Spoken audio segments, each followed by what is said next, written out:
नमस्कार दोस्तों, मेरा नाम है श्रेयांश। आपका स्वागत है मेरे चैनल काला साया पर और आप सुन रहे हैं हॉरर कहानी, वो भी मेरी जुबानी। लेकिन दोस्तों, आप कहानी तो सुन लेते हैं पर चैनल को सब्सक्राइब नहीं करते, इसलिए चैनल को सब्सक्राइब कर लें और वीडियो को लाइक कर दें, जिससे आगे आने वाली वीडियो आप तक आसानी से पहुंच जाए। दोस्तों, ये कहानी सच्ची घटना पर आधारित है और ये घटना एक लड़की के साथ घटी थी जिनका नाम है नायरा। चलिए कहानी को शुरू करते हैं नायरा के पॉइंट ऑफ व्यू से। मेरा नाम नायरा शर्मा है। मैं 16 साल की हूं और अपने माता पिता और छोटे भाई के साथ ग्राम गुलमोहर, उत्तर प्रदेश में रहती हूं। हमारा घर गांव के मुख्य मार्ग पर है, जिसके चारों ओर छोटे छोटे घर और बगीचे लगे हैं। घर के पास ही एक पुराना तालाब है और थोड़ी दूरी पर श्मशान घाट भी है, जिसके बारे में गांव वाले अक्सर डरावनी कहानियां सुनाते हैं। मेरे पिता रमेश शर्मा गांव के स्कूल में शिक्षक हैं। उनका स्वभाव गंभीर है, लेकिन बच्चों और परिवार के प्रति बहुत स्नेही हैं। उनका मानना है कि शिक्षा और अनुशासन ही जीवन में सबसे बड़ी ताकत है। मेरी माँ सुनीता शर्मा घर संभालती हैं और हमारी पढ़ाई, स्वास्थ्य और छोटी छोटी चीजों का ध्यान रखती हैं। उनका स्वभाव दयालु है, लेकिन परिवार के लिए कोई खतरा हो तो वे पीछे नहीं हटती। मेरा छोटा भाई आदित्य 10 साल का है। वह हमेशा हंसी मजाक में लगा रहता है और अक्सर मुझे चिढ़ाता है, लेकिन जब मैं परेशान होती तो वह तुरंत माँ पिता के पास भागकर जाता और कहता, बहन ठीक नहीं है। आज सुबह मैं समय से उठी। कमरे में हल्की धूप आ रही थी और मैं अपने दिन की शुरुआत करने के लिए उत्साहित थी। माँ रसोई में व्यस्त थीं और पराठों की खुशबू पूरे घर में फैल रही थी। पिताजी अखबार पढ़ रहे थे और आदित्य अभी भी अपने कंबल में सो रहा था। तभी माँ ने कहा, नायरा जल्दी तैयार हो जाओ, आज बाजार में बहुत भीड़ होगी। हाँ माँ, जल्दी आती हूँ। मैंने सिर हिलाया और अपना बैग तैयार किया। मैंने अपनी जेब में कुछ पैसे रखे ताकि रास्ते में कुछ जरूरी सामान खरीद सकूं। बाहर निकलते ही मुझे गांव की ताजगी महसूस हुई। हल्की धूप, मिट्टी की खुशबू और पेड़ों की सरसराहट ने मुझे उत्साहित कर दिया। मैं पैदल बाजार की ओर बढ़ी। रास्ते में लोग अपने काम में व्यस्त थे। दुकानदार सामान सजाए हुए थे, बच्चे खेल रहे थे और महिलाएं अपने घर के काम में लगी थीं। बाजार पहुंचने पर मैंने अपनी खरीदारी की सूची चेक की। खील चावल, दाल, कुछ सब्जियां और घर के लिए जरूरी चीजें, सभी सामान मैंने धीरे धीरे खरीद लिए। दुकानदारों की हंसी, बच्चों का शोर शराबा और आसपास की हलचल मुझे उत्साहित कर रही थी। घर लौटने का समय हुआ। मैंने तय किया कि श्मशान घाट के पास से गुजरने वाला छोटा रास्ता लूंगी, और यही मेरे बहुत बड़ी गलती थी जो मुझे नहीं करनी चाहिए थी। आमतौर पर मैं इस रास्ते से नहीं जाती थी, लेकिन आज समय बचाने के चक्कर में आसान लग रहा था। फिर मैं उस रास्ते से जाने लगी जो कि श्मशान घाट से होकर मेरे घर की तरफ जाता है। जैसे ही मैं घाट के पास पहुंची, वातावरण अचानक बदल गया। हवा ठंडी और भारी लग रही थी। पेड़ों की शाखाएं जैसे मेरे सिर पर हिल रही थीं। कहीं से अजीब सरसराहट सुनाई दी। पैरों में जकड़न और दिल में डर महसूस हुआ। मैंने पीछे मुड़कर देखा, सिर्फ पेड़, धुंध और घाट दिखाई दे रही थी। फिर भी मेरे भीतर बेचैनी फैल गई, लेकिन मैं आगे बढ़ती रही। जैसे ही मैं घाट के पास से गुजरी, मुझे लगा कि कोई मेरे पीछे है। मुझे उसके कदमों की आवाज साफ सुनाई दे रही थी। मेरी धड़कन तेज हो गई। हवा में अजीब सी गंध फैल गई, जैसे धुएं और मिट्टी का मिला जुला असर। तभी मैंने एक छाया देखी। वो मानव जैसी थी, लेकिन डरावनी और असाधारण। उसकी लाल आंखें चमक रही थीं और शरीर मानवीय आकार के बावजूद भी किसी भयानक प्राणी जैसा लग रहा था। मैंने भागने की कोशिश की, लेकिन जैसे मेरे पैर जमीन से चिपक गए हों। सांस घुट रही थी, शरीर कांप रहा था। छाया धीरे धीरे मेरे पास आती रही। डर और कमजोरी फैलने लगी। मैं पूरी कोशिश कर रही थी, पर मानो जैसे मेरा शरीर मेरा साथ नहीं दे रहा था। लेकिन मैंने पूरी ताकत से अपने घर की तरफ भागी। मैंने अपने कमजोर शरीर के बावजूद वहां तक पहुंचने की कोशिश की। मेरे हाथ कांप रहे थे, होंठ फड़फड़ा रहे थे। मुझे महसूस हुआ कि कोई मेरे पीछे पीछे आ रहा हो। मैंने पीछे पलट कर देखा, पर मुझे कोई नहीं दिखा।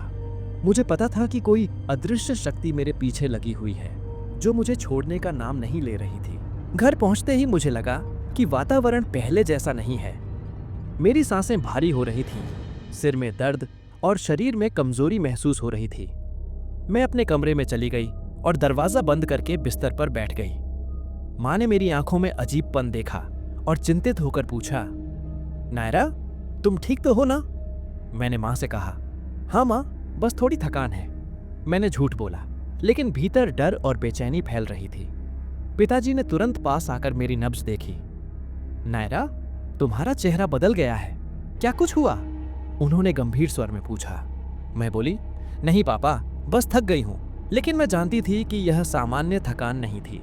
छोटा भाई आदित्य भी पास आया। उसने मेरी आंखों में डर देखा और पूछा, बहन, तुम ठीक नहीं लग रही हो, कुछ तो हुआ है ना? मैं चुप रही, खुद को शांत रखने की कोशिश की, लेकिन हर धड़कन के साथ डर बढ़ता जा रहा था। कुछ ही घंटों में मेरी हालत और बिगड़ गई। सिर में दर्द लगातार बढ़ रहा था, शरीर और भी कमजोर लग रहा था और मुझे लगता था कि कोई मेरे आसपास खड़ा है। घर के लोग डर गए थे। मैं अपने कमरे में थी, तभी अचानक मेरे साथ अजीब अजीब घटनाएं होने लगी। मैंने सुना खिड़की से कोई मेरा नाम पुकार रहा था। मैंने अपनी खिड़की की तरफ नजर घुमाई, पर वहां कोई नहीं था। तभी अचानक मेरे कमरे का सारा सामान हवा में उड़ने लगा। ये देखकर मैं बहुत डर गई और मैंने चीख मारी। तभी मेरे पापा मम्मी भागते हुए आए। उन्होंने देखा तो वो भी दंग रह गए। मेरे कमरे का सामान अभी भी हवा में उड़ रहा था, फिर सब जमीन पर गिरकर यहां वहां बिखर गया। हमें किसी तांत्रिक से मिलना पड़ेगा, मेरे पिताजी ने गंभीर स्वर में कहा। मां ने तुरंत अपने पुराने परिचित तांत्रिक का नंबर निकाला और उन्हें बुलाया। जब तांत्रिक घर पहुंचे, उन्होंने मेरी नब्ज देखी और चारों ओर हवा की ऊर्जा महसूस की। उन्होंने धीरे धीरे कहा, नायरा, यह कोई साधारण कमजोरी नहीं है। किसी भयानक पिशाच की शक्ति तुम्हारे ऊपर काम कर रही है। यह श्मशान घाट से तुम्हारे पीछे लग गया है। मेरे रोंगटे खड़े हो गए। मैंने हकलाते हुए पूछा, पिशाच? वो मेरे पीछे है? तांत्रिक ने सिर हिलाया। हाँ नायरा, यह कोई मामूली आत्मा नहीं है। यह प्रेतात्मा तुम्हारे जीवन में गहरी चोट पहुंचा सकती है। अगर इसे तुरंत नहीं रोका गया तो तुम्हारी तबीयत और बिगड़ सकती है। माँ पिता की आंखों में डर और चिंता अब साफ दिख रही थी। पिताजी ने मजबूती से कहा, जो भी करना है जल्दी करो, हमारी बेटी को हम बर्बाद होते नहीं देख सकते। तांत्रिक ने अपने मंत्र और साधन तैयार किए। उन्होंने मुझे समझाया, नायरा, मैं इसे अपनी सिद्धियों से कैद करूंगा। तुम बस शांत रहो और डर को अपने ऊपर हावी मत होने देना। उस शाम से घर का माहौल बदल गया। मैं अपने कमरे में लेटी थी। हर धड़कन के साथ डर बढ़ता जा रहा था। मुझे यह महसूस होने लगा कि पिशाच अभी भी मेरे आसपास मौजूद है और किसी भी पल हमला कर सकता है। तांत्रिक ने धीरे धीरे मंत्रोच्चारण शुरू किया। कमरे के चारों ओर हल्की धुंध और ऊर्जा का असर दिखने लगा। मुझे लगा कि कोई अदृश्य शक्ति धीरे धीरे मुझे छोड़ रही है। थोड़ी देर बाद मैंने अपनी सांसें गिननी शुरू की। शरीर अब पहले से हल्का और शांत लग रहा था। डर का असर कम होने लगा। तभी तांत्रिक बाबा ने मुझसे कहा, नायरा, यह सिर्फ शुरुआत है। हमें इसे पूरी तरह से कैद करना होगा, तभी तुम्हारी तबीयत पूरी तरह ठीक होगी। माँ पिता थोड़े आश्वस्त हुए, लेकिन घर का माहौल अभी भी भय और चिंता से भरा हुआ था। फिर तांत्रिक बाबा वहां से जाते हुए बोले, कल सुबह मैं फिर आऊंगा। रात भर अजीब से शांति छाई रही, लेकिन अगली सुबह घर का वातावरण गंभीर था। पिताजी और माँ बार बार मेरी ओर देख रहे थे। मैं अभी भी थकी हुई और बेचैन महसूस कर रही थी। वही तांत्रिक बाबा भी सुबह होते ही घर आ गए थे। तांत्रिक बाबा ने मुझे समझाया, नायरा, आज हम उस पिशाच को पूरी तरह से कैद करेंगे। तुम्हें डरने की जरूरत नहीं, बस शांत रहो और मेरे निर्देशों का पालन करो। मैं हाँ में सिर हिलाई। उन्होंने कमरे के बीचों बीच एक चौकड़ी बनाई। चारों ओर हल्की धूप और कमरे में जड़ी बूटियों और धूप की खुशबू फैल गई। तांत्रिक बाबा वहीं चौकड़ी के बीच में बैठकर मंत्रोच्चारण शुरू किया। उनकी आवाज में अद्भुत शक्ति थी जो धीरे धीरे कमरे में फैल रही थी। मैंने महसूस किया कि मेरे चारों ओर हवा में हल्की कंपन हो रही है। मुझे लगा कि कोई अदृश्य हाथ मेरे आसपास घूम रहा है। लेकिन मैं खुद को शांत रखने की कोशिश करती रही। मेरे माँ पापा भी पास खड़े मुझे देख रहे थे। तांत्रिक ने धीरे धीरे कहा, पिशाच जो इस बच्ची के पीछे लगा है, बाहर आ और अपने वास्तविक रूप में दिखा। अब तुम्हारी हिम्मत टूटने वाली है। उनके इतना बोलते ही कमरे में धुंध गाढ़ी हो गई और अचानक लाल रोशनी की झिलमिलाहट हुई। मैंने पलटा और देखा, वही छाया, मानव जैसी लेकिन भयानक और विकृत। उसकी लाल आंखें गुस्से से चमक रही थीं और शरीर असाधारण रूप से डरावना लग रहा था। तांत्रिक ने मंत्रों की गति तेज करते हुए कहा, तुम यहां किसी को नुकसान नहीं पहुंचा सकते, मेरी शक्ति तुम्हें रोकती है। तभी वो छाया जोर जोर से गुर्राई और हवा का दबाव बढ़ गया। मेरे बाल उड़ने लगे और शरीर ठंडा महसूस हुआ। लेकिन तांत्रिक बाबा ने अपनी शांत मुद्रा बनाए रखी। उन्होंने चारों ओर चमकदार ऊर्जा का घेरे का निर्माण किया, जो धीरे धीरे पिशाच को अंदर बंद कर रहा था। मैंने देखा कि पिशाच बाहर निकलने की कोशिश कर रहा है, लेकिन उसकी शक्ति कमजोर होती जा रही थी। तांत्रिक बाबा के मंत्र और ऊर्जा ने उसे पूरी तरह कैद कर लिया। लाल रोशनी धीरे धीरे गायब हो गई और कमरे में शांति लौट आई। मैंने अपनी सांसें गिननी शुरू की। शरीर अब पहले से हल्का और शांत लग रहा था। डर का असर कम हो गया था। तांत्रिक बाबा ने मुस्कुराते हुए कहा, नायरा, अब तुम सुरक्षित हो। पिशाच को पूरी तरह कैद कर दिया गया है। उसकी शक्ति अब तुम्हारे ऊपर असर नहीं करेगी। माँ पिता दौड़कर मेरे पास आए। माँ ने मुझे गले लगाया और आंसू बहाए। पिताजी ने मेरी पीठ थपथपाई और बोले, हमारी बेटी अब ठीक है, तुम्हें अब डरने की कोई जरूरत नहीं। मेरा छोटा भाई आदित्य भी खुशी से मुझे गले लगा लिया और बोला, बहन, अब तुम ठीक हो। उस दिन के बाद मैं धीरे धीरे पूरी तरह ठीक हो गई। मेरे शरीर की कमजोरी चली गई, डर खत्म हुआ और मानसिक शांति लौट आई। तांत्रिक बाबा ने हमें समझाया कि पिशाच अब कैद है और हमारे घर या नैरा के जीवन में कभी हस्तक्षेप नहीं कर पाएगा। घर का माहौल अब सामान्य हो गया। पिताजी ने कहा, आज से हमें यह याद रखना चाहिए कि सावधानी हमेशा जरूरी है। माँ ने हंसते हुए कहा, लेकिन अब हम अपनी बेटी के साथ हैं और वही सबसे महत्वपूर्ण है। मैं अब अपने कमरे की खिड़की से बाहर देख रही थी। शाम की हल्की रोशनी में गांव सामान्य और शांत लग रहा था, लेकिन मुझे यह याद भी था कि कभी-कभी अंधेरे में छिपी शक्तियों को हम नहीं देख पाते। अगले कुछ दिन घर का वातावरण धीरे धीरे सामान्य होने लगा। पिशाच की शक्ति तो अब पूरी तरह कैद हो चुकी थी, लेकिन मेरे भीतर अभी भी उस रात की याद ताजी थी। माँ ने मेरा हाथ पकड़ते हुए कहा, नायरा, अब तुम ठीक हो। भगवान का शुक्र है कि तांत्रिक की मदद से यह संकट टल गया। मैंने हल्की मुस्कान के साथ सिर हिलाया, लेकिन अंदर से मैं जानती थी कि वह रात और वह डर हमेशा मेरी यादों में रहेगा।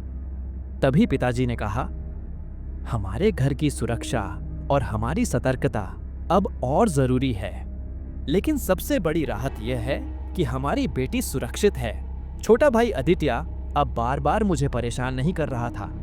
वह मुझे देखकर खुश था कि बहन अब ठीक है। तांत्रिक बाबा ने हमें समझाया कि पिशाच अब पूरी तरह कैद है। उन्होंने चेतावनी दी कि ऐसी शक्तियां कभी-कभी अचानक सक्रिय हो सकती हैं और हमें हमेशा सतर्क रहना चाहिए। मैं धीरे धीरे अपनी दिनचर्या में लौटने लगी। स्कूल जाना, दोस्तों से मिलना और घर का सामान्य जीवन, सब कुछ पहले जैसा लगने लगा। लेकिन रात में कभी-कभी जब मैं कमरे में अकेली होती, मुझे हल्की हवा की सरसराहट या पेड़ों की शाखाओं की हलचल सुनाई देती।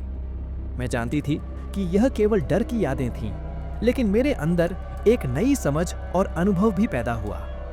मैंने महसूस किया कि डर का सामना करना और समझना ही सबसे बड़ी ताकत है। घर वाले अब निश्चिंत थे।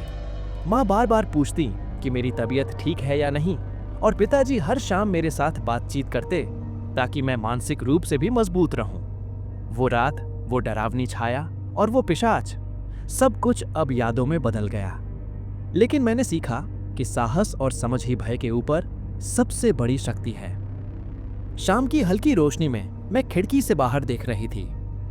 गांव की गलियां शांत थीं, पेड़ हल्की हवा में हिल रहे थे और दूर से पक्षियों की आवाज आ रही थी। सब सामान्य लग रहा था, लेकिन मुझे यह एहसास भी हुआ कि कभी-कभी अंधेरा सिर्फ दिखता नहीं, उसमें छिपी शक्तियां भी हो सकती हैं। लेकिन मेरे भीतर हल्की चेतावनी हमेशा बनी रही। कभी कभी डर की यादें हमें और मजबूत बनाती हैं, पर अंधेरे में छिपी शक्तियां हमेशा सतर्क रहने की सीख देती हैं। दोस्तों, ये कहानी छोटी जरूर है, पर सच्ची घटना पर आधारित है।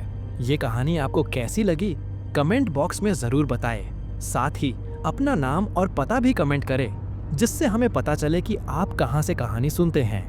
और यदि आपने अभी तक चैनल को सब्सक्राइब नहीं किया तो सब्सक्राइब कर लें और वीडियो को लाइक कर दें, जिससे मैं इसी तरह की कहानियां आप तक पहुंचाता रहूं। मेरे चैनल पे इसी तरह की और भी दिलचस्प कहानियां हैं, उन्हें भी जाकर जरूर सुनें। मुझे और इस कहानी को यहाँ तक सुनने के लिए आपका बहुत बहुत धन्यवाद। चलिए उन लोगों के नाम लेता हूँ जिन्होंने पिछली स्टोरी सुनकर अपना नाम और जगह बताई थी।